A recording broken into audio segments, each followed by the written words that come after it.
Here's an image. Some of you may see this dress as white and gold, others blue and black. We all stare at the same image, but we live in different realities.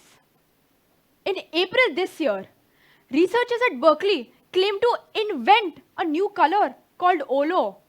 The funny part?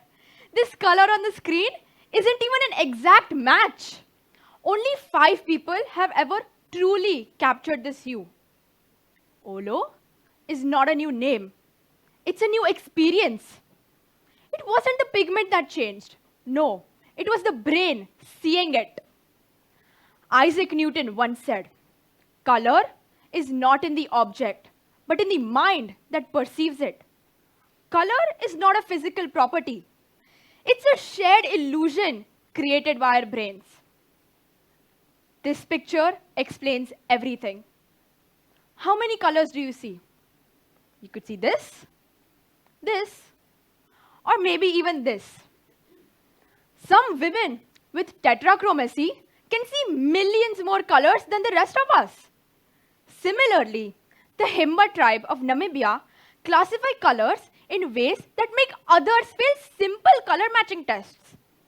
They can instantly spot subtle greens that English speakers confuse, yet struggle to differentiate blues that seem obvious to us. This is not because blue doesn't exist for them, but because they don't have a concept of it. And this is when you realize this story isn't just about colors. It's about perception, the lens that shapes what we call truth. Picture this. You're in a room full of 10 people. There is a lemon placed in front of you. 9 think it is green, and you're the only one who thinks it's yellow. And when asked, you say it's green. You assume, they must be right. Who am I to disagree? That, ladies and gentlemen, is the power of herd mentality. Or as our parents like to say, if your friend jumped off a cliff, would you do it too? It's easier to blend in with the crowd than to stand out. But does the majority being louder mean it's correct? History is full of times when everyone was wrong, when new ideas were ridiculed, until they weren't. Galileo challenged the belief that Earth was the center of the universe. Rosa Parks challenged segregation by simply sitting down on a bus. If they had trusted the crowd, would the world have changed?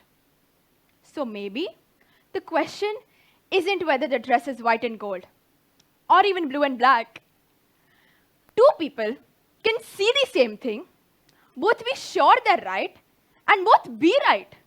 That isn't a failure of perception. It's the beauty of human experience.